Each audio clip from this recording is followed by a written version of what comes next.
안녕하세요. 자, 오늘 시험본 국가직 7급 헌법 해설 시작하겠습니다. 먼저 해설에 앞서서 너무 고생 많으셨어요. 시험장 저도 뭐 갈 때마다 느끼는 건데 다시는 시험 보고 싶지 않다는 느낌이 들 정도로 끔찍한 시간입니다.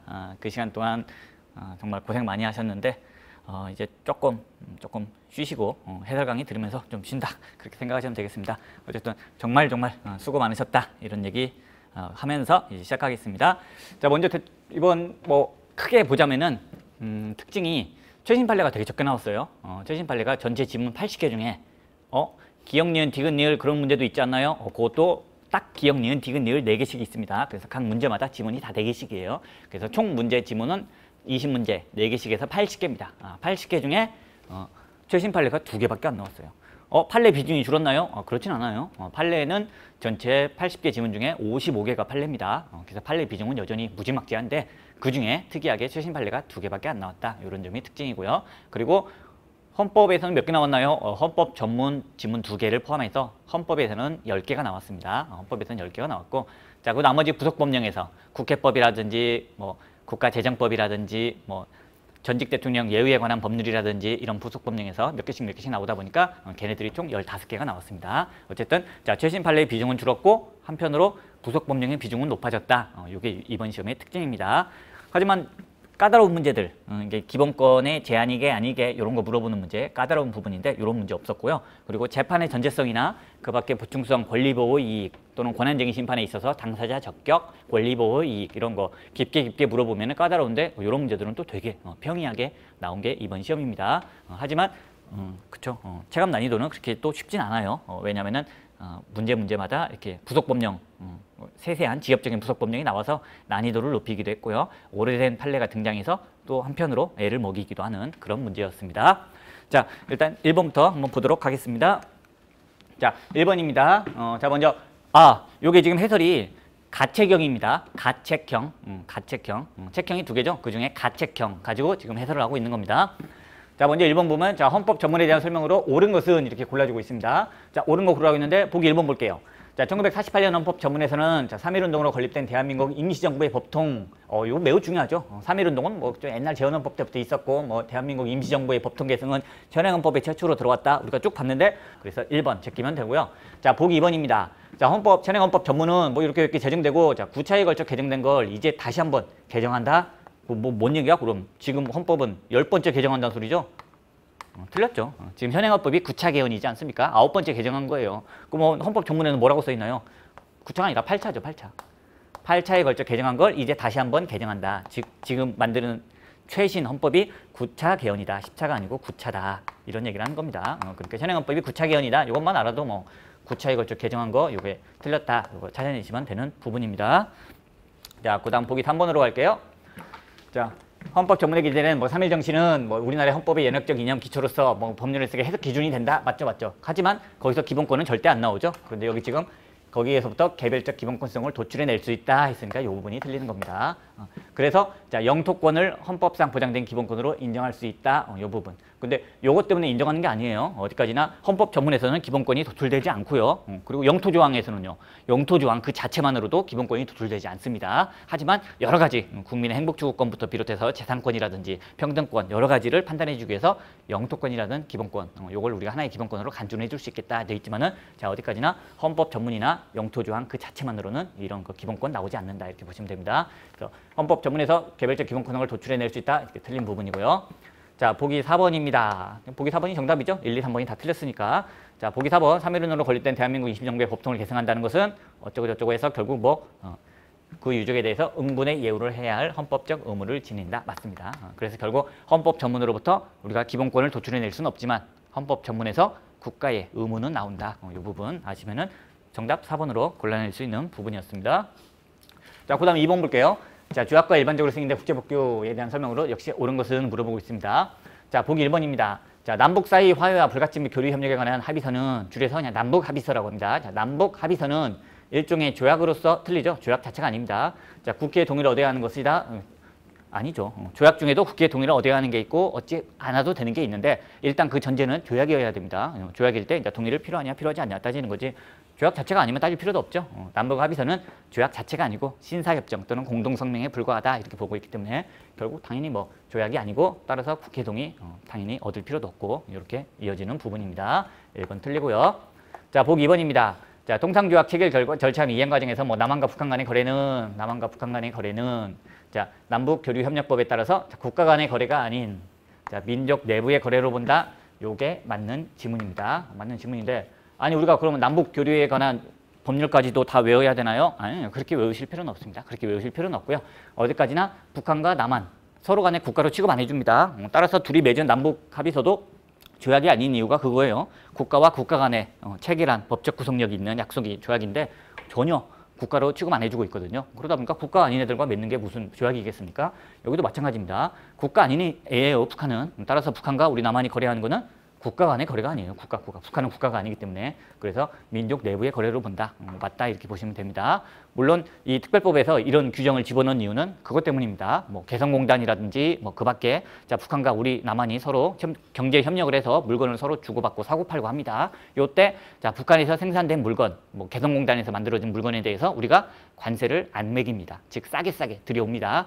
여기에 대해서 다른 나라들이 불만을 제기합니다. 무슨 나라냐? 왜 우리나라한테는 관세 매기면서 왜 북한 것만 니네가 관세를 안 매긴단 말이냐? 이거 모든 나라를 똑같이 대우해줘야 되는데 니네 국제조약 위반 아니냐? 거기에 대응해서 만든 겁니다. 북한을 우리는 국가로 취급하지 않는다. 따라서 북한 물건을 우리가 관세를 안 매기는 것은 당연한 거다. 왜? 북한은 국가가 아니고 우리 민족 내부의 거래인데 같은 민족 내부끼리 거래하는데 무슨 관세를 매긴단 말이냐. 이렇게 방어하기 위해서 이 내용을 집어넣은 겁니다. 어쨌든 자 북한 사람 당연히 우리나라 사람이고 북한 민족 당연히 우리 민족이고 북한과의 거래 당연히 우리 내부의 거래다. 이렇게 보시면 되는 부분입니다. 그러니까 북한 아예 국가성을 인정 안 한다. 그것만 보시고 골라내면 되는 부분입니다. 자, 보기 3번입니다. 자, 조약은 그래서 뭐 국제법 주체 대표적인 게 국가죠. 국제 말고 이제 UN 같은 국제 기구도 있고요. 이런 국제법 주체 사이에 자, 권리 의무 관계를 창출하기 위하여 자, 서면 또는 구두 형식으로 문서나 구두로 자, 체결되고 국제법에 의하여 규율되는 합의라고 할 수 있다. 이렇게 돼 있는데 틀린 부분이 구두 부분 때문에 틀리는 부분입니다. 왜냐하면 조약에 대해서는 뭐 일반적으로 서면 또는 구두로 해도 뭐 상관이 없긴 없습니다. 하지만 이 조약에 관한 비엔나 협약에서는 자 여기서 우리가 얘기하는 조약이라는 거는 어디까지나 문서 즉 서면으로 형식이 서면이어야 한다. 이것만 우리가 조약으로 봐서 규율하겠다. 이렇게 조약에 관한 비엔나 협약이 있습니다. 근데 우리 헌법재판소 판례가 조약에 대해서 언급할 때 그 조약에 관한 비엔나 협약을 그대로 끌고 들어옵니다. 그래서 우리도 조약을 얘기할 때는 그 협약에서 얘기하는 걸 조약으로 보겠다. 그래서 헌법재판소도 이렇게 서면, 문서 형식으로, 서면 형식으로 된 걸 조약이라고 보고 있습니다. 그래서 이 부분, 구두 부분이 틀리는 부분이 됩니다. 자, 보기 4번입니다. 자, 조약은 국회 동의를 얻어 체결 비준되었다고 하더라도 형식적 의미의 법률이 아닌 이상 위헌법률 심판 대상이 될 수 없다. 자, 위헌법률 심판의 대상은 법률입니다. 법률. 근데 이게 어디까지나 형식적 의미의 법률만 의미하는 건 아니죠. 관습법도 상관없고요. 그리고 법률과 동급이기 위하면 되기 때문에 대통령의 긴급명령, 긴급재정, 경제명령 이런 것도 다 대상이 됩니다. 그렇기 때문에 자, 국회의 동의를 얻은 조약. 자, 국회의 동의를 얻은 조약은 법률의 효력이죠.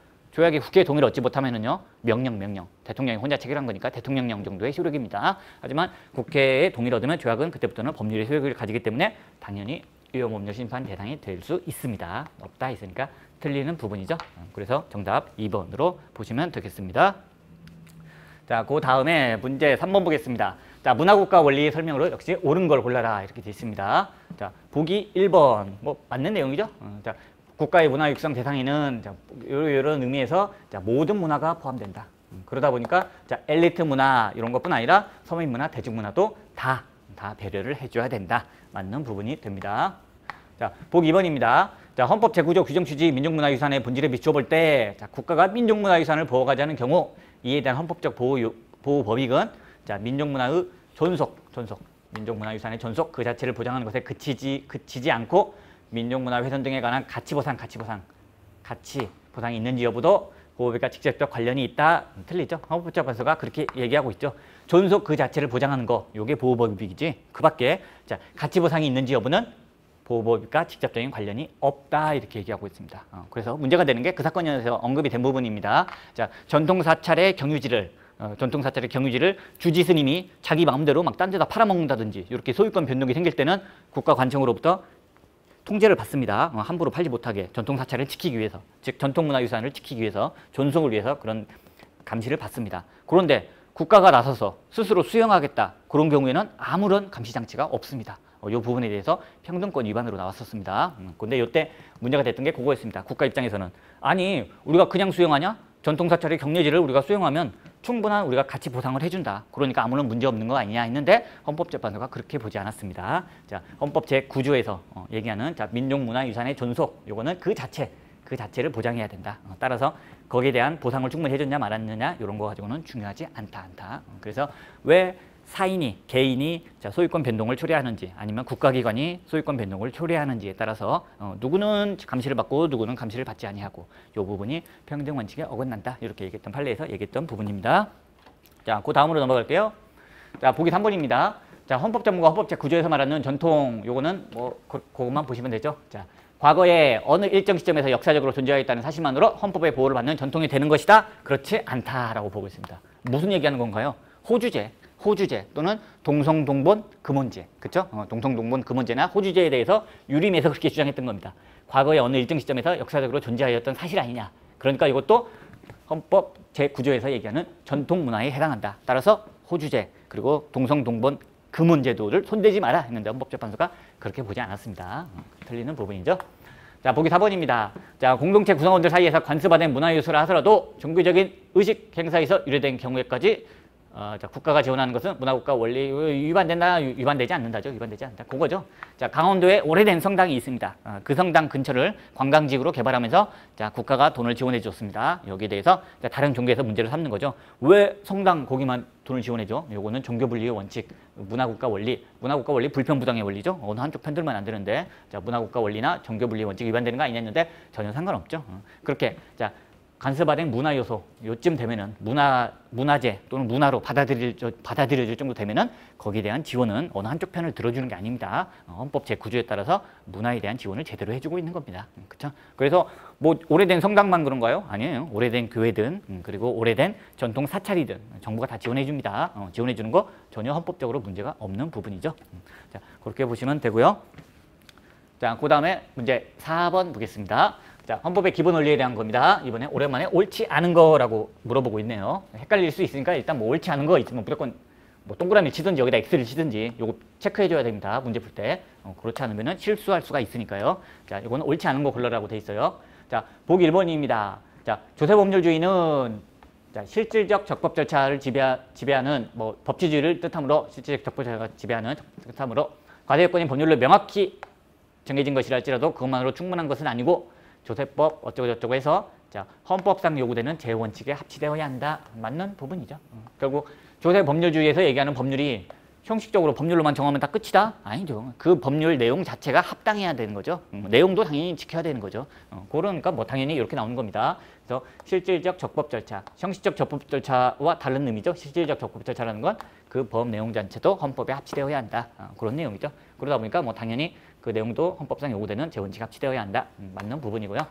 자, 보기 2번입니다. 자, 국가가 저소득층 지역가입자를 대상으로 소득 수준에 따라 뭐 이렇게 보험료를 차등 지원하는 것은 사회국가 원리에 의하여 정당화된다. 당연히 뭐 정당화된다 보시면 됩니다. 그리고 뭐 특별히 요 문장을 외운 적이 없는데요. 아니, 모르겠다 싶으면 그냥 하폰으로 생각하시면 됩니다. 이런 거 그냥 맞다. 하폰이란 얘기죠. 결국 사회국가 원리에 정당화된다. 이렇게 보시면 되고요. 자, 그 다음 보기 3번입니다. 자, 평화추구 이념을 헌법상의 기본 원리로 채택하고 있는 우리 헌법에서 자, 평화적 생존권은 기본권이 인정된다. 뭐 사실 이 문제는 던져주는 문제죠. 자, 평화적 생존권은 기본권이 아니다. 기본권이 아니다. 요거 하나만 알고 있어도 금방 골라낼 수 있는 문제입니다. 그래서 뭐 정답 3번으로 골라내시면 됩니다. 자, 보기 4번도 뭐 읽어보면 그냥 당연한 얘기죠. 그렇죠. 뭐 당연히 뭐 신뢰를 보호해줘야 되는 부분이다. 그렇지 않으면 신뢰보호 원칙에 어긋난다. 뭐 그런 내용입니다. 자, 그 다음 5번 볼게요. 자, 혼인과 가족제도입니다. 헌법 제36조 제1항 관련된 거죠. 이번에 옳은 것만을 고르라고 문제가 되어 있습니다. 자, 기억입니다. 자, 부부 자산소득 합산과세제도 끝났죠, 뭐. 부부 간의 자산소득을 합산과세한다. 그럼 뭐 혼인했다는 이유로 누진세에 맞는 거죠. 당연히 뭐 혼인했다는 이유로 지나치게 차별하는 거니까 헌법 제36조 1항에 위반된다. 맞는 부분입니다.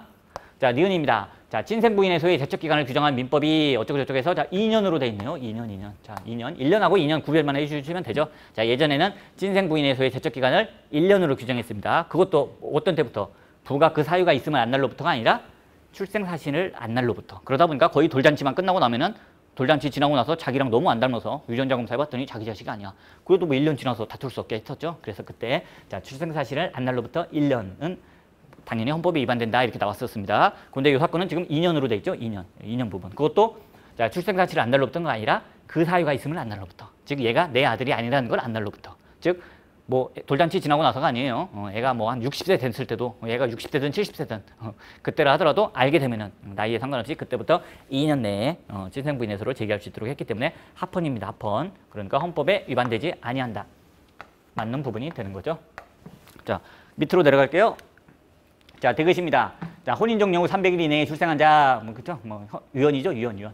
끝에 기본권을 침해하지 아니한다. 틀린 부분이죠. 틀린 부분이고요. 자 니을입니다. 자 육아휴직제도 어쩌고저쩌고 해서 걸고 이것도 뭘 물어보나요? 육아휴직 신청권은 헌법상 기본권이 아니다. 그것만 아시면 되죠.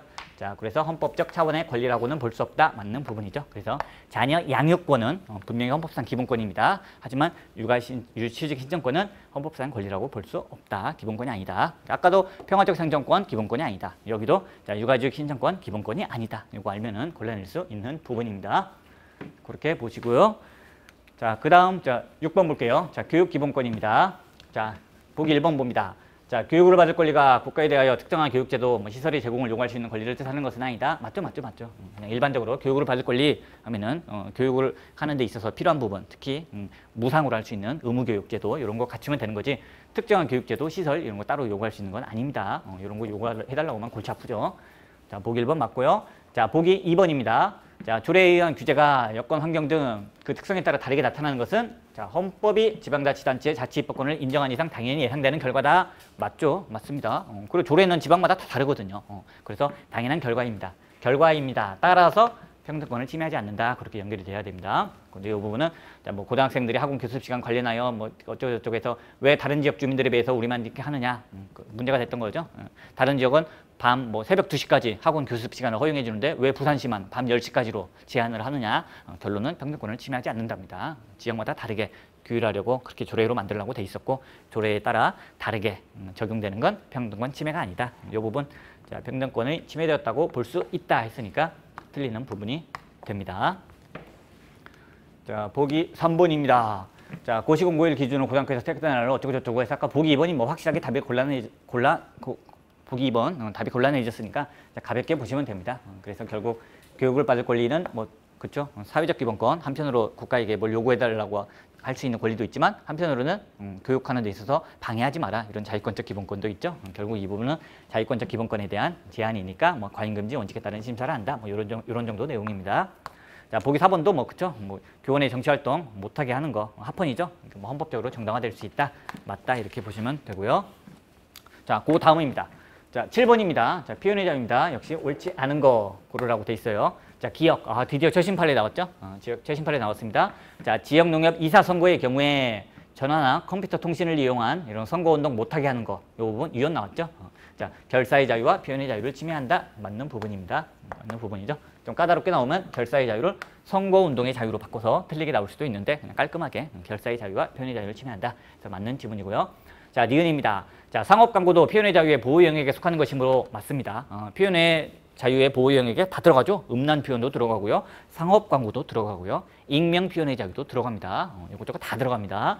자, 상업 광고도 표현의 자유의 보호 영역에 속하는 것이므로 자, 상업 광고 규제에 관한 비례 원칙 심사에 있어서 자, 세 번째 단계인 피해의 최소성 원칙 심사 단계에 있어서는 자, 목적을 달성하기 위하여 달리 덜 제약적인 수단이 없을 것인지 혹은 입법 목적을 달성하기 위하여 필요한 최소한의 제한인지를 심사하는 경우는 일반적인 경우죠. 일반적인 경우입니다. 자, 여기서 묻고자 했던 거는 일반적인 경우에는 피해의 최소성 원칙을 심사할 때 이렇게 심사하는 게 맞습니다. 덜 제한하는 거 있으면은 그걸 택해라. 즉 최소로만 침해해야 되니까 덜 제한하는 거 있으면 그걸로 해라. 즉 입법 목적을 달성하기 위하여 필요한 최소한의 제한만을 골라라. 이게 최소 침해성의 원칙인데 다만 헌법재판소가 상업 광고에 있어서는 다르게 봅니다. 자, 상업 광고라는 거는 돈 벌려고 하는 거죠. 돈 벌려고 하는 거기 때문에 자, 정치적 표현의 자유 이런 표현의 자유의 굉장히 큰 기능과는 크게 관련이 없는 부분이다. 그러다 보니까 여기서는 완화된 심사를 하겠다. 어떻게 완화된 심사를 하나요?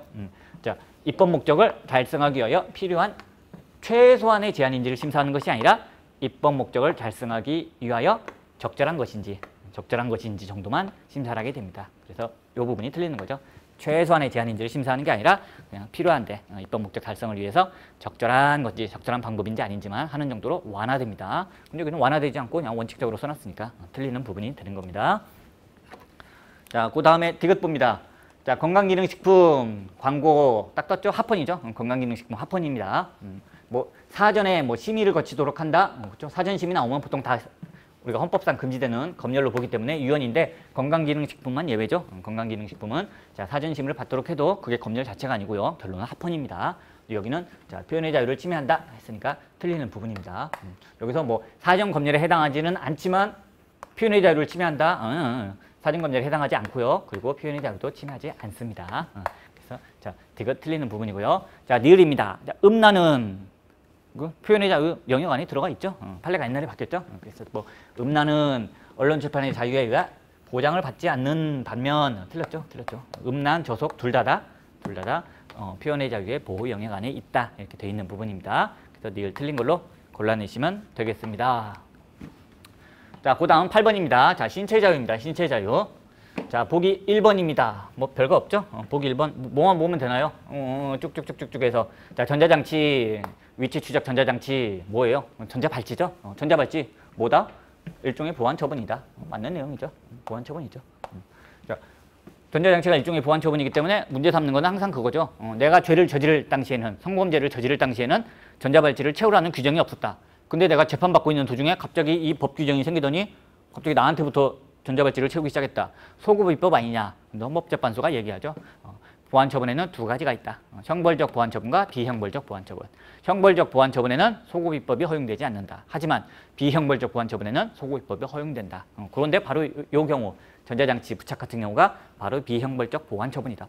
보안 처분이에요. 그렇기 때문에 네가 범행 당시에는 없다 하더라도 나중에 전자발찌를 채우게 한다고 해서 헌법 위반은 아니다. 이렇게 얘기하는 겁니다. 어쨌든 전자장치 부착은 당연히 보안 처분이다. 맞는 부분이고요.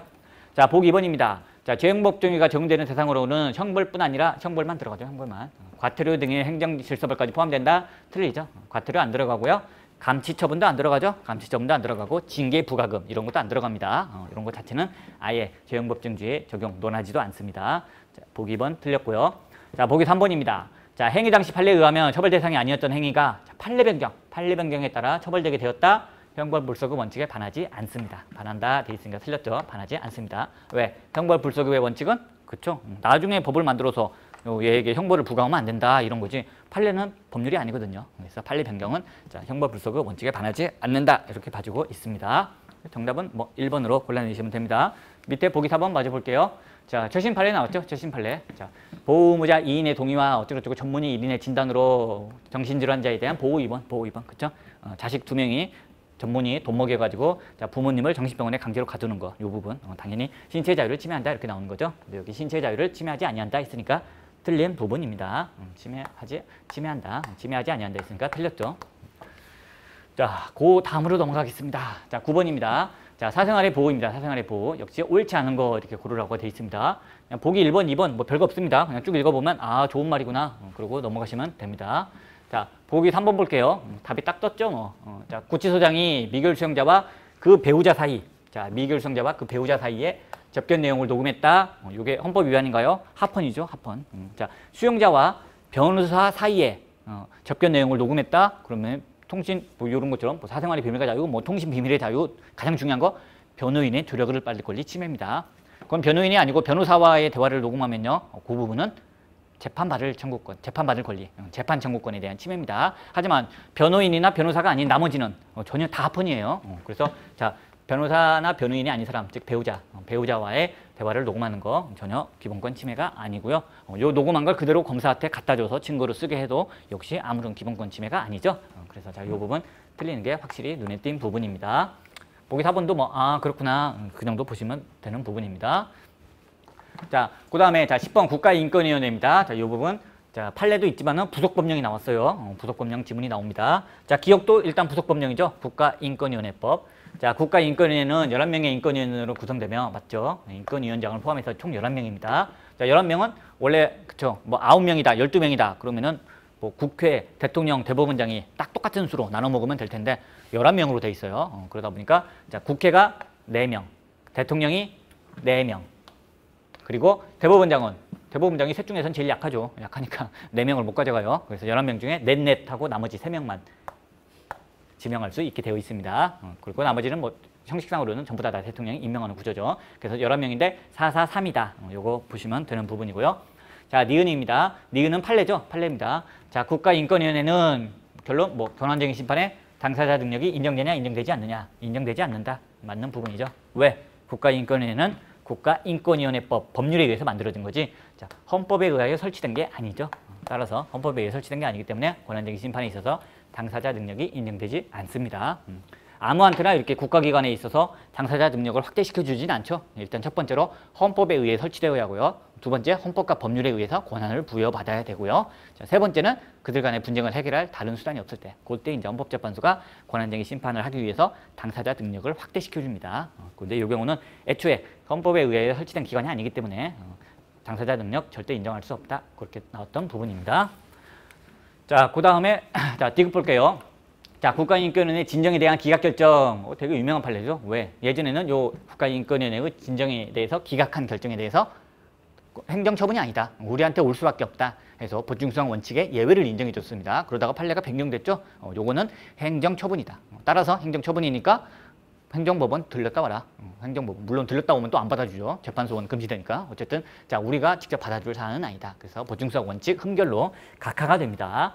자, 그런데 요 부분. 자, 국가인권위의 진정에 대한 기각결정은 행정처분이 아니고 틀렸죠. 행정처분이죠. 자, 따라서 행정소송의 대상이 되지 않으므로 행정소송의 대상이 되죠. 그러다 보니까 자, 68조 1항에 의한 헌법소원의 대상으로 삼을 수 없다인데 이따로 했으니까 틀리는 부분이죠. 자, 니을입니다. 자, 국가인권위는 자, 피해자 권리구제를 위해 필요하다고 인정하면 자, 피해자를 위하여 자, 대한법률구조공단 또는 그 밖의 기관의 법률구조를 요청할 수 있다. 요거 자체는 맞아요. 틀린 부분이 이 부분입니다. 자, 피해자의 명시한 의사에 관계없이가 틀렸습니다. 즉 피해자의 명시한 의사에 반할 수 없습니다. 자, 이렇게 자, 당신 혼자 하기에는 힘든 것 같은데 내가 도와주겠습니다. 자, 법률구조공단에 내가 구조 요청해 주겠습니다. 근데 이때 피해자가 싫다 하면은 못 하는 겁니다. 이런 거는 거기도 들어가 있죠. 자, 재판이 열렸는데 지능이 좀 딸려 피고인이. 그래가지고 판사가 봤을 때 이 사람 국선 변호인을 내가 붙여야 될 것 같아. 그러면은 자, 지능, 연령, 교육 뭐 이런 거 문제가 생겼을 때 자, 필요하다고 인정하면 그렇죠? 국선 변호인을 붙일 수 있게 형사소송법에 제33조에 규정이 되어 있습니다. 하지만 그때도 그렇게 돼 있죠. 명시한 의사에 반하지 아니하는 한에서만 가능하다고 되어 있습니다. 따라서 피고인이 나는 필요 없다 하면은 못 붙여줍니다. 마찬가지예요. 여기도 명시한 의사에 반하지 아니할 때만 가능합니다. 명시한 의사에 반해서까지 이렇게 요청을 할 수는 없습니다. 이 부분이 틀렸다 보시면 됩니다. 이렇게 판례하고 국가인권위원회법 조문을 섞어서 문제를 냈던 부분입니다. 자, 이제 대통령의 법률안 거부권입니다. 자, 법률안 거부권 매우 중요하죠. 왜? 헌법에 다 규정이 돼 있거든. 매우 상세하게 헌법에 규정이 돼 있습니다. 그래서 매우 중요한 부분이죠. 여기도 뭐 헌법 조문 가지고 살짝 바꿔서 문제를 냈습니다.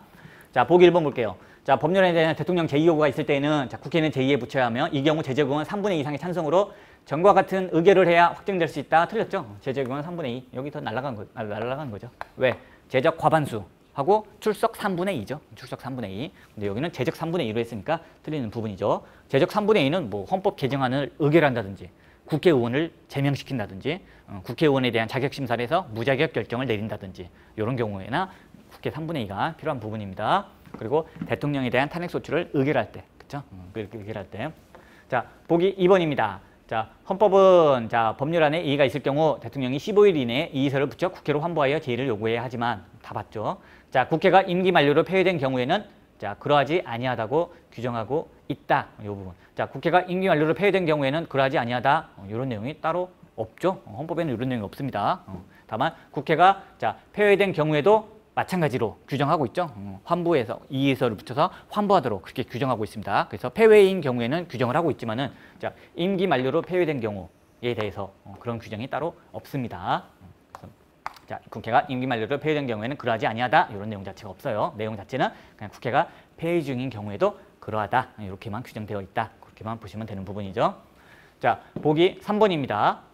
자, 대통령이 법률안에 일부 조항에 대해 이의가 있어 일부에 대해 거부권을 행사한 경우 국회는 일부 조항에 대해서만 제2에 붙여야 한다. 일단 일부에 대한 거부권을 행사 자체 못합니다. 일부 거부, 수정 거부 못하죠? 못해요. 요거 자체가 틀린 거죠. 요거 자체가 틀린 거고요. 자, 보기 4번입니다. 자, 국회에서 의결된 법률안이 정부에 이송되어 15일 이내에 대통령의 공포나 제의의 요구를 하지 아니한 때에도 그 법률안은 법률로서 확정된다. 맞는 부분이죠. 맞는 부분입니다.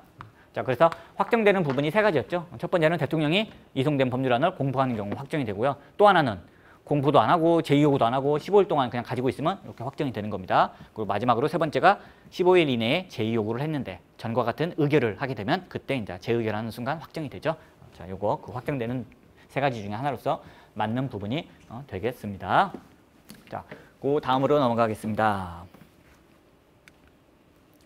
자, 보기 12번이네요. 자, 행정부에 대한 거 묻고 있습니다. 자, 보기 1번입니다. 자, 법률상 그 기관의 장이 국무위원이 아니라든가 또는 국무위원이지만 그 소관 사무에 관하여 자, 불령을 권할 권한이 없다면 그 기관이 자, 행정각부에 해당된다. 없다 하더라도 그 기관이 형식상 중앙행정기관인 경우에는 자, 헌법에 기관의 실정 행정각부에 해당된다. 틀리는 부분이죠.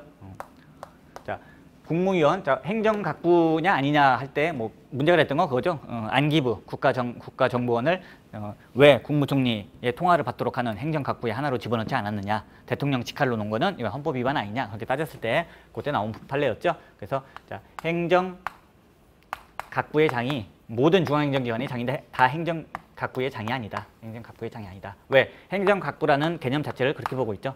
자, 행정각부 라고 말하기 위해서는 두 가지 요건이 갖춰야 되는 거죠. 첫 번째는 이 행정각부의 장이 뭐다? 국무위원이에요. 국무위원. 왜? 헌법에 그렇게 돼 있잖아요. 국무위원 중에서 행정각부의 장을 임명한다. 그렇죠? 국무총리의 제청으로 행정각부의 장은 국무위원 중에서 임명한다 되기 때문에 이 행정각부의 장은 당연히 국무위원일 수밖에 없습니다. 그리고 또 하나, 자, 총리는 총리령을 발할 수 있고 행정각부의 장은 부령을 발할 수 있죠. 따라서 행정각부의 장은 부령 발포권이 있어야 됩니다.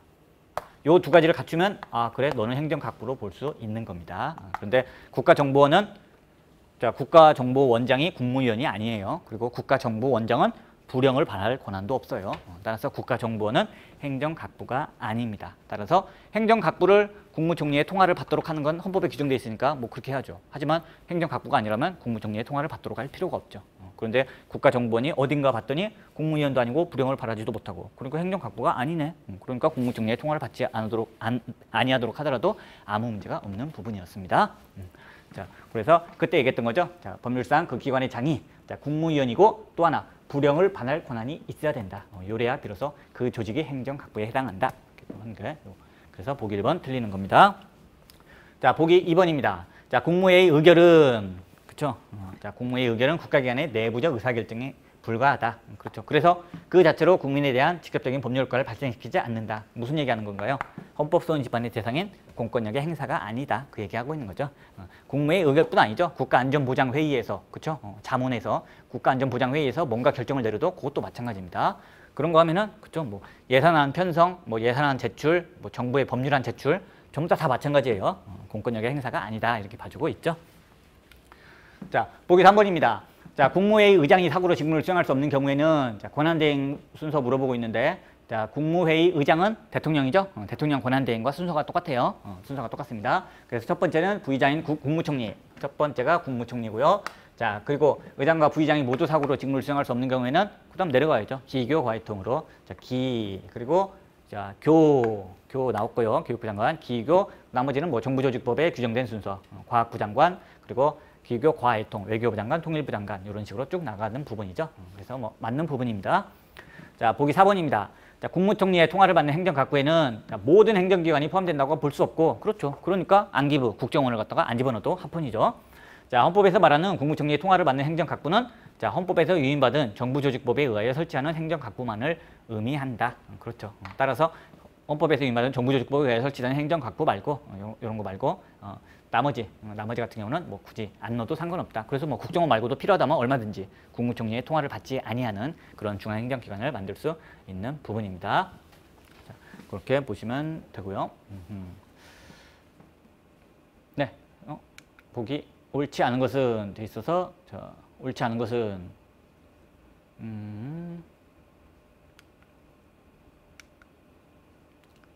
보기 2번 맞고요. 자, 보기 3번 보기 3번 맞죠? 아, 이거 아까 쳐져 있는 거죠? 아까 쳐져 있어. X가 깜짝 놀랐네. 보기 3번 맞죠?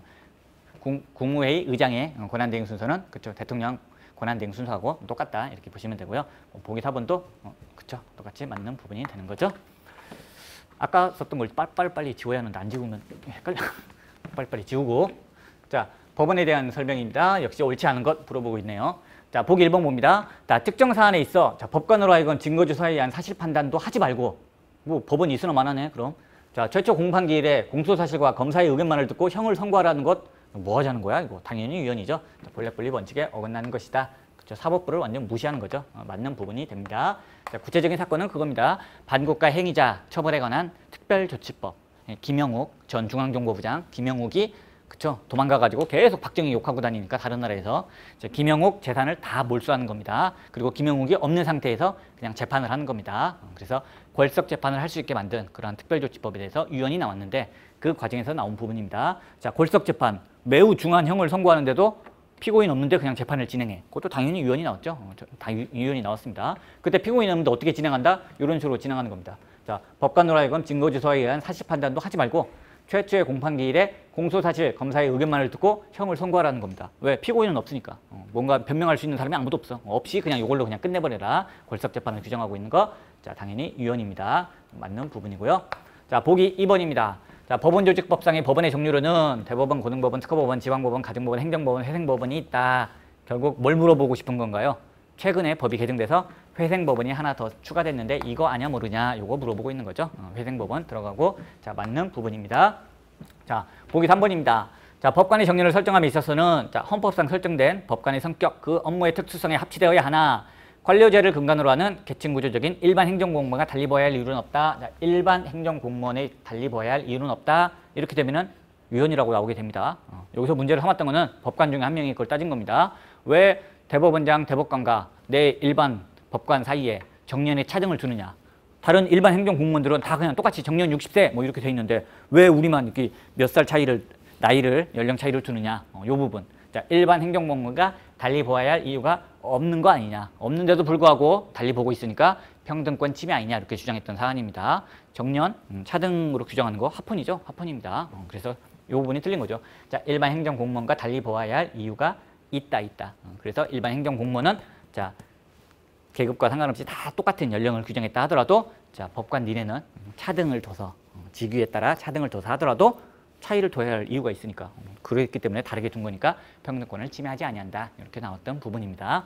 그래서 이 부분 자 달리 보아야 할 이유는 없다 틀렸죠? 달리 보아야 할 이유가 있다 있기 때문에 합리적인 이유가 있는 차별이다. 그래서 자 법관의 정년 차등제는 합헌이다 이렇게 연결되는 부분입니다.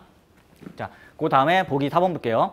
자, 법관에 대한 징계처분 취소 청구 소송을 자, 대법원의 단심 재판에 의하도록 하는 것은 그쵸? 다른 구제 절차 하나도 거치지 말고 14일 이내에 바로 대법원에 와라 이렇게 법이 되어 있습니다. 그 부분 합헌이죠, 합헌. 재판 청구권을 침해하지 않는다. 그렇죠? 그래서 변호사가 징계받았을 때 바로 대법원에 즉시 항고해라. 이 부분은 1심, 2심, 사실심을 못 받게 하기 때문에 재판 청구권 침해입니다. 하지만 조심하셔야 되는 게 그 법관에 대한 징계처분에 대한 거는 바로 대법원으로 가게 하더라도 합헌이라는 걸 조심하시면 되는 부분이었죠.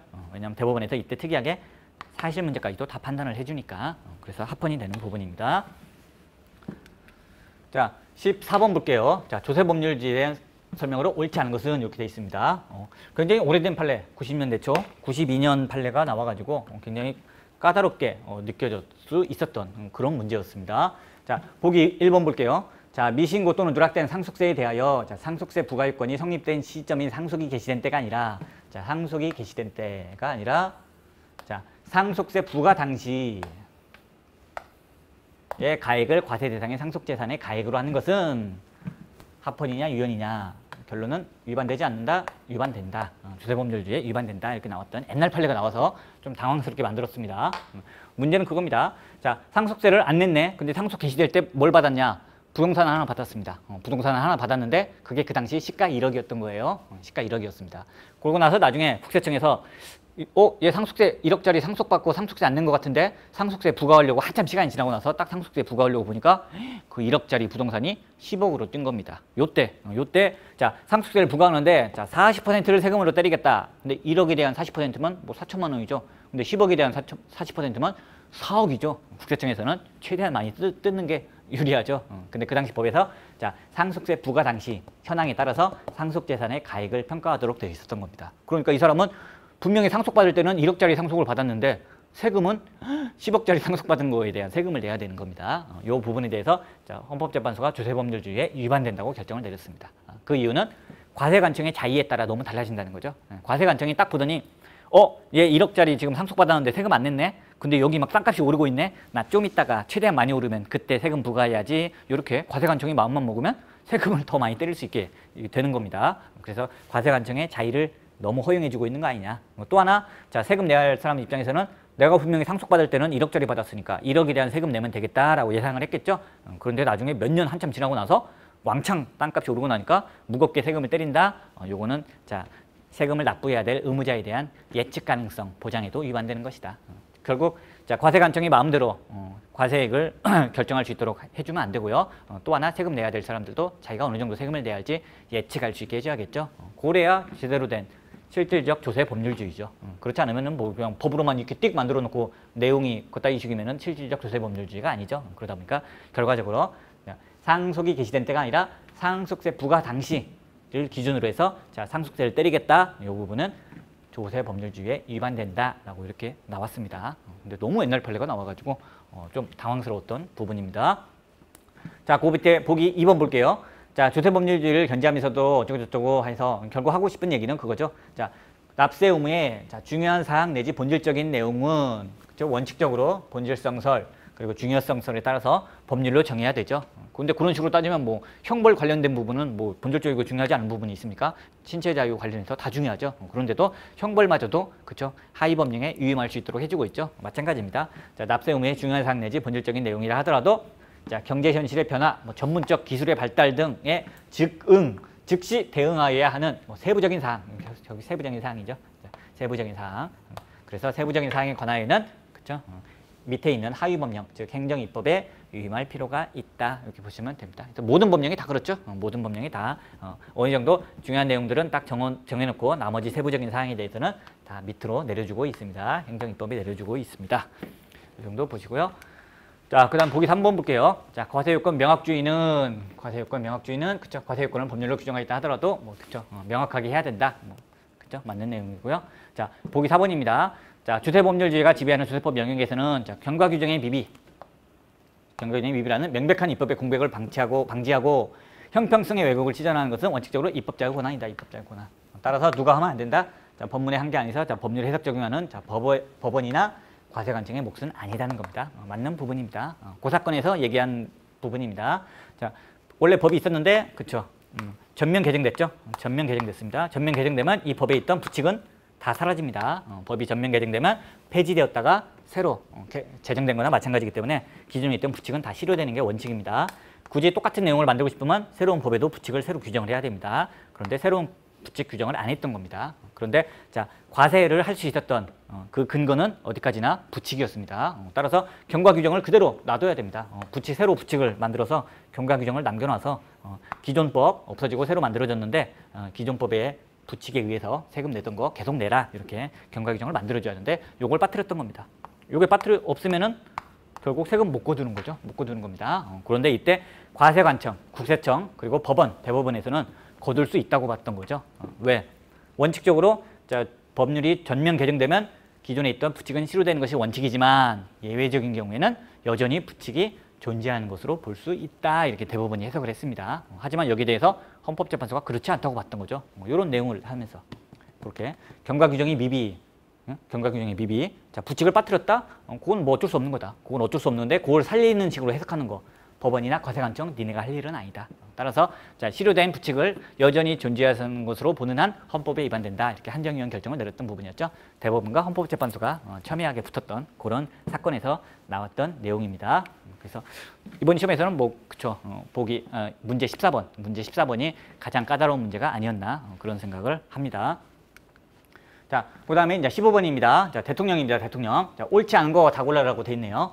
자, 기억 봅니다.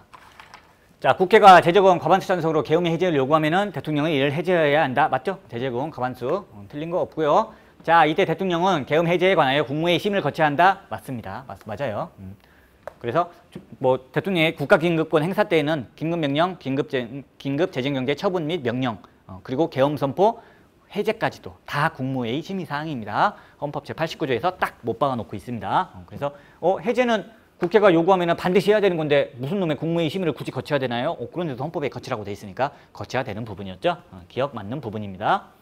자, 니은입니다. 자, 대통령 국법상 행위는 자, 문서로서 하여하며 맞죠? 다 문서로 해야 됩니다. 자, 이 문서에는 국무총리가 부서한다. 맞습니다. 국무총리는 대통령의 모든 문서에 다 부서할 권한이 있습니다. 자, 그리고 관계 국무위원도 부서하게 되는 거죠. 그다음에 그러니까 군사에 관한 사항이면 국방부 장관이 부서하겠죠. 국방부 장관을 겸하고 있는 국무위원이, 경제 관련된 부분이면 뭐 그죠, 기획재정부 장관을 겸하고 있는 국무위원이 부서하겠죠. 자, 다만 군사에 관한 것은 그러하지 아니하다. 틀렸죠. 이것도 뭐 헌법 조문이죠. 자, 군사에 관한 것도 또한 그러하다. 마찬가지입니다. 그래서 군사에 관한 것도 당연히 국무총리가 모든 부분에 대해서 다 부서를 하고요. 군사 관계 국무위원이니까 국방부 장관이 부서를 하게끔 되어 있습니다. 그래서 자, 군사에 관한 거 그러하지 아니하다. 이 부분 틀렸고요. 자, 디귿입니다. 자, 대통령이 임명하는 헌법재판소 재판관은 자, 모두 국회 인사청문 특별위원회에 인사청문을 거쳐야 한다. 틀렸죠. 물어보는 건 그거죠. 자, 인사청문회가 두 가지가 있는데 그 중에 하나는 자, 국회 인사청문 특별위원회에서 하는 인사청문이 있고 또 하나는 뭐가 있나요? 소관상임위에서 하는 게 있죠. 소관상임위원회에서 하는 인사청문 특별위원회가 있는데 자, 인사청문이 있는데 요 둘 중에 어디를 거쳐야 되느냐 그거 물어보는 겁니다. 자, 인사청문 특별위원회에서 인사청문을 열어야 되는 경우는 국회 권한인 경우인 겁니다. 그 인사권이 국회 거일 때, 즉 국회에서 선출하거나 국회가 동의권을 행사할 수 있을 때, 그게 헌법에 규정되어 있는 경우라면은 그때는 자, 인사특위에서 해야 됩니다. 그렇지 않고 대법원장이 단독으로 지명한다거나 대통령이 단독으로 임명할 수 있는데 자, 국회의 권한을 존중하기 위해서 그렇죠? 특별히 법에서 규정하고 있는 거 그때 비로소 소관상임위에서 인사청문을 거치도록 하고 있는 겁니다. 그런데 자, 대통령이 임명하는 헌법재판소 재판관은 자, 모두 국회 인사청문 특별위원회 인사청문을 거쳐야 한다. 틀렸죠. 인사특위를 거쳐야 되는 건 누구? 국회의 권한. 그러다 보니까 헌법재판소 재판관 9명 중에 누구? 국회에서 선출하는 3명. 그리고 또 한 명은 누구? 헌법재판소장. 그 헌법재판소장도 국회 동의를 얻어야 되죠. 따라서 국회가 동의해주거나 선출하는 사람, 즉 선출하는 3명, 9명 중에 3명. 그리고 자, 대통령이 단독으로 임명하는 3명 중에 1명을 소장으로 임명하겠죠. 그 소장도 자, 인사특위를 거쳐야 됩니다. 나머지는요. 나머지는 소관상임위. 소관상임위가 어딘데요? 법제사법위원회죠. 법사위에서 인사청문을 하게 됩니다. 자, 니을입니다. 자, 전직 대통령이 재직 중 자, 탄핵 결정을 받아 퇴임한 경우와 자, 금고 이상의 형이 확정된 경우 및 사퇴한 경우에는 필요한 기간의 경호 및 경비를 제외하고는 전직 대통령으로서의 예우를 하지 아니한다. 그럴듯하게 맞는 부분인데 조심하셔야 됩니다. 자, 첫 번째 탄핵 나왔고요. 그리고 금고 나왔고요. 그리고 사퇴가 나왔네요. 이건 그냥 두 문자로 탄금도국으로 했었죠. 탄금도국으로 했었습니다. 그래서 탄이 탄핵이고 금이 금고고 도가 도피, 외국으로 도피하려고 한 놈, 국이 대한민국 국적 상실이었죠. 국적 상실. 탄금도국 4개만 해당되는 거였죠. 근데 여기에 지금 탄핵 하나 넣고 금고 하나 넣고 그리고 자, 해외로 도피, 뭐 대한민국 국적 상실 그거 빼고 대신 사퇴를 집어넣네요. 사퇴. 틀리는 부분이죠. 자, 스스로 알아서 대통령이 사퇴하면 여전히 전직 대통령으로서의 예우를 받을 수 있습니다. 그래서 저번에도 지금도 이제 전직 대통령이 촛불 집회가 심해졌을 때 알아서 그냥 하야를 했으면 전직 대통령으로서의 예우는 받을 수 있었을 텐데 끝까지 버티다가 탄핵 결정을 받았기 때문에 더 이상 대통령의 예우를 받을 수 없습니다. 거기다가 뭐 금고 이상 형이 나올 것도 뭐 100% 지금 확실한 상황이죠. 그런 상황이 되고 있습니다. 어쨌든 이 부분 때문에 탄금도국 그렇게 해서 봤던 부분이었습니다. 자, 16번입니다. 자, 예산과 재정에 관한 설명으로 옳지 않은 것은 이렇게 되어 있습니다. 자, 보기 1번입니다. 자, 정부는 예측할 수 없는 예산의 지출 또는 예산 초과 지출에 충당하기 위하여 자, 100분의 1 내의 금액을 예비비로 계상할 수 있는데 자, 헌법이 아니라 지금 국가재정법을 물어보고 있어서 자세합니다. 내용이. 그렇죠? 예비비라는 게 말 그대로 비상금이죠. 어디에 쓸지 모르니까 미리 가지고 있는 겁니다. 자, 이 부분에 대해서 자세히 얘기를 하고 있습니다. 공무원의 보수 인상을 위한 인건비 충당을 위하여는 예비비 사용 목적을 지정할 수 없다. 왠지 뭐 그럴싸하기는 한데 확실히 본 적은 없다. 이런 거 물음표 하고 넘어가시면 됩니다. 보기 2번. 자, 국가재정법에서는 정부가 예산안을 편성하여 자, 회계연도 개시 120일 전까지 자, 국회에 제출하도록 규정하고 있지만 맞아요. 법률에서는 120일 전까지로 규정하고 있습니다. 헌법과 다르죠? 헌법은 90일로 돼 있는데 자, 그 다음 봅니다. 자, 헌법은 회계연도 개시 90일 전까지 국회에 제출하고 맞고요. 자, 국회는 회계연도 개시 전까지 이를 의결하도록 규정하고 있다. 개시 전까지가 틀리죠? 자, 회계연도 개시 30일 전까지죠. 30일 전까지. 90일, 30일.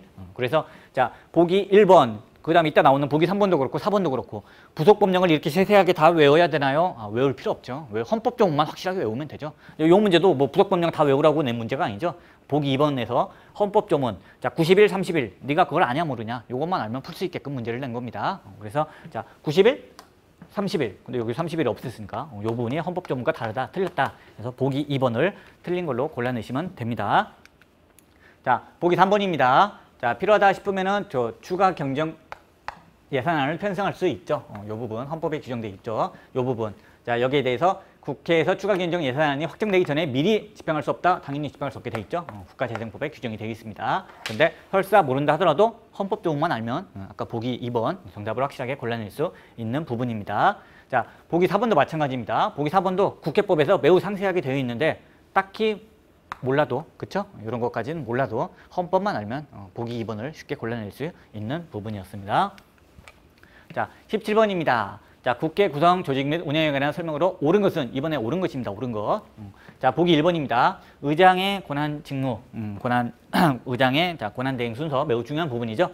자, 의장이 사고가 있을 때는 자, 의장이 지정하는 부의장이 그 직무를 대리하고, 맞죠? 자, 의장이 심신상실 등 부득이한 사유로 의사표시를 할 수 없게 되어 직무대리자를 지정할 수 없는 때에는 연장자인 부의장이 직무를 대행한다. 틀렸죠? 소속 교섭단체 의원수가 많은 순서대로죠. 부의장이 2명이지만 교섭단체 의원수가 많다? 다수당이죠. 다수당. 그래서 자, 첫 번째는 의장이 지명하는 부의장이 자, 그 직무를 대행하지만 자, 의장이 뭐 얘기를 못하고 갑자기 쓰러졌다? 그러면은 그다음부터는 다수당 소속 부의장이 자, 권한을 대행하는 겁니다. 의장과 부의장 3명이 모두 사고가 생겼을 때는 임시의장을 선출하도록 되어 있고요. 자, 이 부분 소속 교섭단체 의원 순서가 많은 소속 교섭단체 의원수가 많은 그 순서대로의 직무를 대행해야 되는데 거기를 연장자로 했기 때문에 틀리는 부분입니다. 자, 보기 2번입니다. 자, 의원 10인 이상 연수에 의한 동의로 쭉쭉쭉 해서 결국 그것만 보시면 되죠. 자, 의사일정. 자, 전체 뭐 의사일정의 일부를 변경하거나 뭐 이렇게 변경을 할 수 있다. 결국 의사일정 변경에 있어서 정족수가 몇 명이냐 그것만 아시면 됩니다. 20인이라는 것만 아시면 되는 부분입니다. 그래서 의원 10인 이상은 뭐죠? 의안 발의할 때, 법안을 발의한다든지 의안 발의할 때, 그리고 우리 뭐 이거 뭐 비공개합시다 뭐 얘기할 때 그런 때 10인 이상이죠. 그래서 의사일정 변경에는 20인 이상이 필요하다. 그 정도만 아시면 되는 부분입니다. 자, 그 다음에 보기 3번입니다. 자, 국회는 의결로 자, 기간을 정하여 휴회할 수 있으나 휴회 중이라도 자, 대통령의 요구가 있을 때, 뭐 의장이 긴급한 필요가 있다고 인정할 때 또는 제재구원 4분의 1 이상 요구가 있을 때는 회의를 제기한다. 지금 자, 임시회 소집과는 다릅니다. 임시회 소집은 폐회가 됐을 때 자, 임시회를 소집하는 거고요. 지금은 폐회가 아니고 휴회 중입니다. 휴회 중은 개회 중이에요. 개회 중입니다. 어쨌든 휴회 중에도 이런 비슷한 규정들이 있는 겁니다. 아하, 이런 게 있구나 정도 보시면 넘어가면 되는 부분입니다. 왜? 나머지 부분이 보기 1번, 2번이 확실히 틀린 거죠. 보기 4번도 워낙 중요해서 확실히 틀린 겁니다. 자, 보기 4번 유명한 판례죠. 자, 법안에 대한 투표가 종료된 결과 제적의원 과반수 출석이라는 의결정 주소에 미달된 경우에는 부결된 걸로 본다. 이렇게 보고 있죠. 판례가 부결된 것으로 봅니다. 근데 여기서는 자, 법안에 대한 국회 의결이 성립되었다고 할 수 없으므로 국회의장이 법안에 대한 대표결을 실시하여 법안의 가결을 선포한 것은 일사부재의 원칙에 위배되지 않는다. 완전 반대로 지금 얘기하고 있는 거죠. 반대로 얘기하고 있습니다. 그래서 자, 제적의원 과반수 출석이라는 의결정 주소에 미달된 경우에는 그쵸, 부결된 것으로 보겠다. 따라서 부결된 법안을 같은 회기 내에 다시 제출하면 안 되죠. 국회법상의 원칙인 일사부재의 원칙 위반입니다. 그런데 그걸 다시 제가 제출해서 통과시켰으니까 일사부재의 원칙에 위배된다라고 봤었죠. 다만 따라서 야당 국회의원들의 법률안 심의 표결권을 침해하였다. 권한 침해는 확인했지만 그것이 무효라고까지 확인은 안 했죠. 무효 확인 정보는 기각했던 사건입니다. 어쨌든 매우 중요한 부분입니다. 매우 중요한 부분이라서 자, 국회법 하나하나 뭐 휴회 중일 때 개회 요구 정족수까지 뭐 하나하나 다 뭐 우리가 뭐 외워둬야 되느냐 마느냐 그렇지 않고요. 확실한 거 의장 대행 순서 뭐 매우 중요하죠. 그런 거 확실한 거 몇 개 딱딱딱 보고 나면은 나머지 아닌 거 수고해서 정답 3번 골라내면 되는 부분입니다. 그렇게 이렇게 부속 법령이 중간중간 끼어 있기 때문에 이번 시험이 체감 난이도가 조금 높았던 이유긴 하지만 정답 고르는 데는 전혀 지장이 없는 문제이기도 합니다. 자, 18번입니다. 자, 헌법재판에 대한 설명으로 옳은 것만을 모두 고른 것은 이렇게 되어 있습니다. 자, 사천문과 판례에 의한 뭐 이렇게 되어 있는데요. 자, 기억 볼게요. 그렇죠? 뭐 관습법도 유형법률 심판의 대상이 될 수 있다. 헌법재판소 입장이다. 맞는 부분이죠. 유형법률 심판의 대상이 될 수 있기 때문에 만약 법원에서 안 받아주면 68조 2항 헌법소원 심판의 대상도 될 수 있다.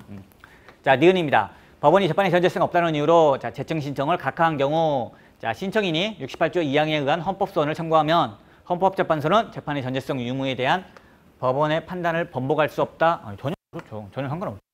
자, 헌법재판소 입장은 뭡니까? 재판의 전제성이 있느냐 없느냐에 대한 법원의 판단을 최대한 존중해 주겠다. 하지만 그게 명백히 유지될 수 없는 경우라면은 그때는 우리가 그냥 법원의 견해에 굳이 구애받지 않겠다 이렇게 봐주고 있죠. 그래서 헌법재판소 마음입니다. 그래서 법원에서 재판의 전제성이 없다고 판단해도 헌법재판소가 봤을 때는 아닌데 분명히 있는 건데 싶으면은 그냥 번복해버립니다. 근데 자, 할 수 없다 했으니까 틀리는 부분이죠. 자, 디귿입니다. 이념 논리적으로는 헌법기관 상호 간의 우열을 인정할 수 있다 하더라도 이념적으로 논리적으로 헌법기관 상호 간의 우열은 당연히 인정할 수밖에 없죠. 헌법 제10조 인간의 존엄과 같이 굉장히 중요하고요. 헌법 제29조 이중배상 금지 규정 완전 쓰레기 규정이죠. 완전히 우열관계에 나눠져 있습니다. 자, 그렇다 하더라도 그러한 규범 상호 간의 우열이 헌법의 어느 특정 규정이 다른 규정의 효력을 전면적으로 부인할 수 있을 정도의 자, 개별적 헌법 규정 상호 간의 제일 중요한 부분이 뒤로 넘어갔네요. 효력상 차등은 인정할 수 없다. 그 표현이 나오죠. 자, 효력상 차등은 인정할 수 없다. 자, 효력상 차등을 의미하는 것이라고는 볼 수 없다. 맞죠? 그래서 결과적으로 뭐 하겠다? 헌법의 개별 규정에 대해서는 유연 심사를 할 수 없다. 이렇게 하는 거죠. 그래서 위헌법률 심판 안 되고요. 68조 2항 헌법소원 심판 안 되고요. 그럼 68조 1항 헌법소원 심판은 되나요? 여전히 안 되죠. 왜? 68조 1항 헌법소원 심판의 대상은 공권력의 행사 또는 불행사죠. 그런데 헌법의 개별 규정은 공권력의 행사가 아니죠. 국가기관이 이렇게 기본권 주체에게 찍어 누르는 행위가 아니라 국민들이 직접 국민투표를 통해서 확정지은 국민의 결단입니다. 그래서 68조 1항도 역시 불가능합니다. 자, 내일입니다. 자, 68조 제1항에 따른 헌법소원을 인용하는 경우 헌법재판소는 자, 공권력 행사 또는 불행사가 위헌인 법률 또는 법률의 조항에 기인한 것이라고 인정할 때는 해당 법률 또는 법률의 조항이 위헌임을 선고할 수 있다. 헌법재판소법에 이렇게 규정이 돼 있죠. 맞는 부분이 됩니다. 자, 19번입니다. 자, 헌법재판소와 대법원과의 관계에 대한 설명으로 옳은 것은 이렇게 돼 있네요. 자, 보기 1번 볼게요. 서로 싸우고 있는 걸 물어보고 있는 겁니다. 헌법재판소와 대법원이 서로 이런 부분에 대해서 싸우고 있는데 이거 아냐 모르냐 그거 물어보는 문제입니다. 자, 보기 1번 볼게요. 대법원은 유신헌법에 근거한 긴급조치가 입법권의 행사라는 실질을 갖추지 못하여 법률에 해당하지 않으므로 법률에 해당하지 않으니까 뭐에 불과하다? 명령. 대통령이 한 거니까 대통령령으로 보겠다는 거죠. 자, 그래서 그 위헌 여부에 대한 심사권은 최종적으로 대법원에 속한다. 왜? 법원이 명령규칙 심사권을 가지고 있으니까 최종적으로는 대법원이 가지고 있죠. 따라서 긴급조치는 대통령령이고 따라서 거기에 대한 최종적인 심사권은 대법원에 속한다. 이렇게 얘기를 했습니다. 그로부터 한 2, 3년 후에 헌법재판소 판례가 나왔죠. 자, 헌법재판소는 자, 긴급조치는 뭐다? 법률이다. 법률과 동일한 효력을 갖는 것이다. 법률이다. 따라서 법률이니까 대법원 니네는 손댈 수 없다. 오로지 우리 헌법재판소만 손댈 수 있다. 자, 그렇기 때문에 그에 대한 위헌심사는 헌법재판소가 가진다. 자, 니네도 가지고 우리도 가진다? 아니에요. 헌법재판소의 입장은 헌법재판소에 전속한다. 그렇죠? 그래서 대법원이 왜 니네가 법률을 갖다가 함부로 헌법에 위반된다고 판단했느냐 그렇게 2, 3년 뒤에 까는 내용이었죠. 자, 이렇게 긴급조치에 대해서 누가 심사권을 가지느냐 가지고 헌법재판소와 대법원이 다투는 부분을 보기 1번으로 내놨습니다. 옳은 거 골라라 했는데 뭐 옳은 거 나왔죠? 옳은 거 나왔습니다. 자, 보기 2번입니다. 자, 대법원은 헌법 제108조에 근거하여 자, 사법권의 독립이나 자, 사법권의 자율성을 위하여 규칙 제정권을 가지기 때문에 맞죠? 맞습니다. 자, 법률에 저촉되지 아니하는 범위 내에서 규칙 만들 수 있어요. 헌법 제8조가 그렇게 규정하고 있습니다. 자, 그래서 대법원 규칙은 헌법재판소법 제68조 1항에 의한 헌법소원 심판의 대상이 될 수 없다. 이 부분 틀린 부분이죠. 대법원에서는 이렇게 주장하죠. 하지만 헌법재판소가 안 받아줬죠. 그래서 자, 대법원 규칙도 헌법소원 심판의 대상이 될 수 있다는 게 헌법재판소의 입장입니다. 써 있죠. 다툼이 있는 경우에는 헌법재판소 판례에 의함. 그렇기 때문에 우리는 이거 맞는 걸로 보면 안 됩니다. 대법원만 이렇게 얘기하고 있고 헌법재판소는 이렇게 보고 있지 않아요. 그래서 제일 유명한 사건이 그거죠. 대법원 규칙. 자, 법무사법에서 자, 법무사를 이렇게 뽑겠다. 자세한 내용은 대법원 규칙으로 정해라. 이렇게 대법원 규칙으로 넘겨졌어요. 그랬더니 대법원 규칙이 만들었죠. 법무사들을 뽑을 때 자, 뽑고 싶으면 뽑고 뽑기 싫으면 안 뽑겠다. 즉 법원 행정처장이 필요하다고 인정하면 뽑을 수도 있고 안 뽑을 수도 있게 대법원 규칙을 만들었습니다. 그게 이름이 법무사법 시행규칙이죠. 법무사법 시행규칙. 대법원 규칙이었습니다. 자, 그러다 보니까 법무사 시험을 준비했던 수험생들 입장에서 시험을 보고 싶어도 시험 자체가 없네. 왜? 법원 행정처장이 필요 없다고 하면 시험 자체가 없어요. 시험 자체를 실시 안 합니다. 이러다 보니까 직업의 자유가 문제됐던 부분이었죠. 거기서 이제 헌법재판소가 요 대법원 규칙을 헌법소원 심판의 대상으로 받아버린 겁니다. 받아줘가지고 그쵸 헌법에 위반된다 이렇게 나왔던 거죠.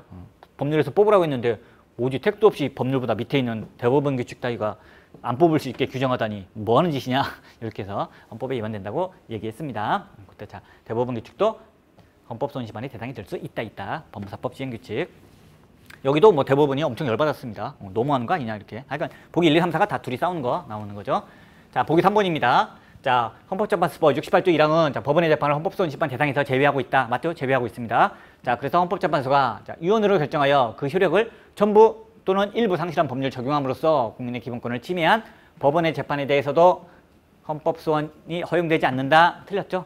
틀렸습니다. 그래서 헌법재판소가 그렇게 얘기하고 있죠. 자, 분명히 68조 제1항에서 법원의 재판을 제외하고 있기 때문에 원칙적으로는 법원의 재판은 우리가 헌법소원심판 대상으로 받아들일 수 없다. 하지만 예외는 있다. 예외. 그 예외를 허용하지 않는 한 헌법에 위반된다. 이렇게 해서 헌재법 제68조 제1항에 대해서 한정위헌 결정을 내렸죠. 그때 그 얘기를 하는 거죠. 어느 때 그럼 예외적으로 법원의 재판이 헌법소원심판의 대상이 되느냐. 뭐 요 얘기를 그대로 하는 거죠.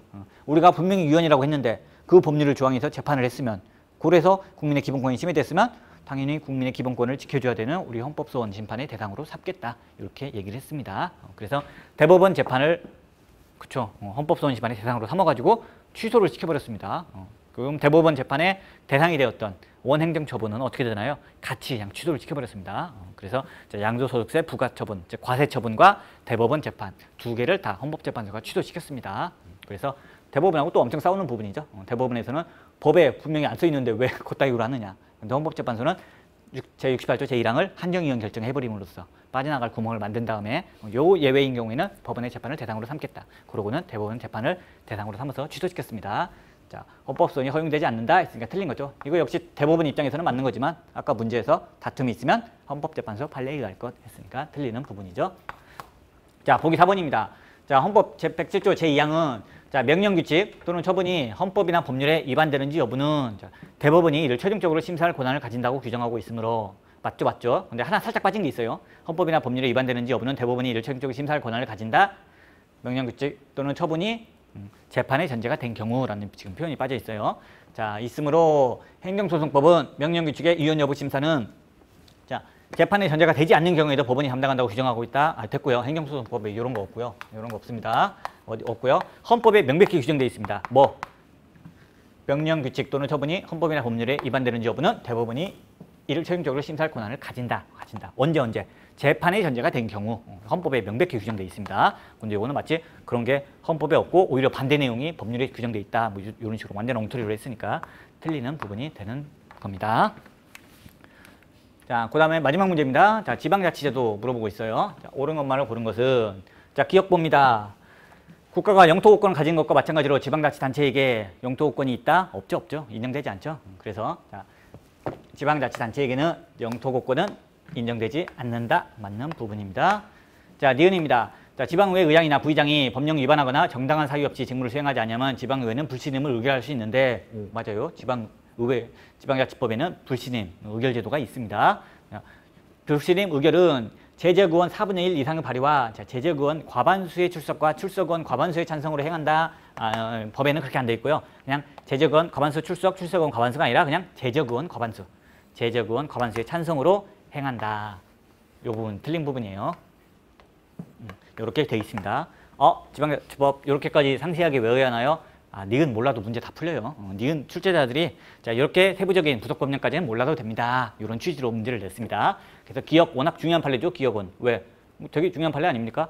천안 아산역 사건이죠. 천안 아산역 사건. 왜 여기 이름을 그따위로 지었느냐? 우리 아산시의 자치권 침해 아니냐? 무슨 자치권?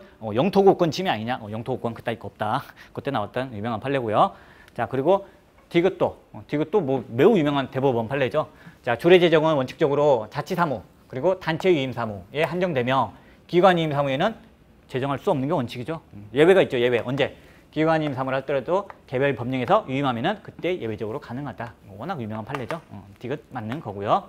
자, 니을입니다. 자, 지방의회 의원과 지방자치단체장을 선출하는 지방선거사무는 지방선거사무 무슨 사무? 자치사무죠. 자치사무에 해당하므로 자, 따라서 원칙적으로 지방자치단체가 처리하고 그에 대한 다른 비용도 지방자치단체가 부담하여야 한다. 이것도 워낙 유명한 판례죠. 무슨 판례입니까? 국회에서 법을 개정해가지고 그쵸? 공선법을 개정해서 예전에는 지방선거 비용도 국가가 대주더니 이제는 갑자기 법을 개정했어요. 그래서 지방선거 비용은 지방자치단체 니네가 부담해라 이렇게 법을 개정했더니 국회의 법률 개정행위에 대해서 강남구가 권한쟁의 심판을 청구한 거죠. 그래서 자, 원래는 우리가 부담하지 않았던 선거 비용을 우리에게 부담시키는 건 우리의 재정권, 자치 재정권을 침해하는 거 아니냐 이렇게 했는데 헌법재판소가 그렇지 않다고 봤죠. 왜? 이러니까 지방선거 사무는 자치 사무니까 자치 사무는 누가 부담해? 지방자치단체가 부담하는 거지. 기관이임 사무는 기관을 위임한 국가라든지 시도가 부담하는 거고, 그렇죠? 따라서 지방선거 사무가 자치 사무니까 자치 사무에 대해서 네 강남구 니네가 돈 내라는데 이게 뭐가 문제냐? 전혀 자치 권한을 침해하지 않는다. 이렇게 나왔던 판례였습니다. 그래서 중요한 판례만 알면은 아까 니은과 같은 거, 그렇죠? 니은과 같은 지방자치법을 상세하게 모르더라도 정답 고르는데 전혀 지장이 없는 문제입니다. 그래서 이번 시험 특징이 그렇죠. 국가재정법도 그렇고 국회법도 그렇고 굉장히 지엽적인 부속 법령들이 막 들어가 있지만 정답 고르는 데는 그렇죠. 소거해 가면서 이렇게 풀다 보면은 정답 고르는 데는 지장이 없는 그런 문제였습니다. 자, 이렇게 보고요. 자, 문제 개별적인 해설은 다 끝났고요. 뭐 전반적으로 보시면은 그렇죠. 문제 뭐 1번부터 쭉 보시면은 그렇죠. 뭐 문제 14번 그렇죠. 문제 14번 같은 경우가 좀 까다로웠다 이렇게 보실 수 있겠고요. 나머지 이제 뭐 통치구조 쪽 들어가서는 부속법령 때문에 까다롭게 느껴질 수도 있지만 뭐 그냥 속어에서 풀면은 충분히 답을 골라낼 수 있는 그런 문제였습니다. 자, 뭐 어쨌든 뭐 공부 방향은 그렇게 되는 거죠. 너무 세세한 부속법령을 하나하나 다 볼 필요는 없다. 그렇죠? 볼 필요는 없다. 그리고 이번에도 헌법 조문에서 10개가 지문 10개가 나온 것처럼 헌법 조문 굉장히 중요하다. 헌법 조문 중요하다 보시면 되고요. 그리고 뭐 판례 두말하면 잔소리죠. 최신 판례가 이번에는 적게 나오긴 했지만은 언제든지 최신 판례는 많이 나올 수 있기 때문에 최신 판례는 뭐 항상 또 꼼꼼히 봐줘야 되는 부분이었습니다. 어쨌든 뭐 시험 보시느라 고생 많으셨고 어느 정도 안정권 점수가 나왔다 하시는 분들은 뭐 이제 뭐 면접 준비하실 수도 있고 뭐 그렇겠지만은 어쨌든 점수가 좀 애매모호하다 또는 뭐 한 번 더 도전해야겠다 뭐 그렇게 생각하시는 분들 뭐 잠시 충전의 시간 가졌다가 그리고 다시 달려보면은 뭐 걱정할 거 없습니다. 일단 이번 시험은 그렇다 치더라도 반드시 그건 생각하셔야 됩니다. 내년 시험은 마지막이다. 내년 시험에 꼭 끝내겠다. 이런 생각으로 도전하시면 되겠습니다. 고생 많으셨습니다.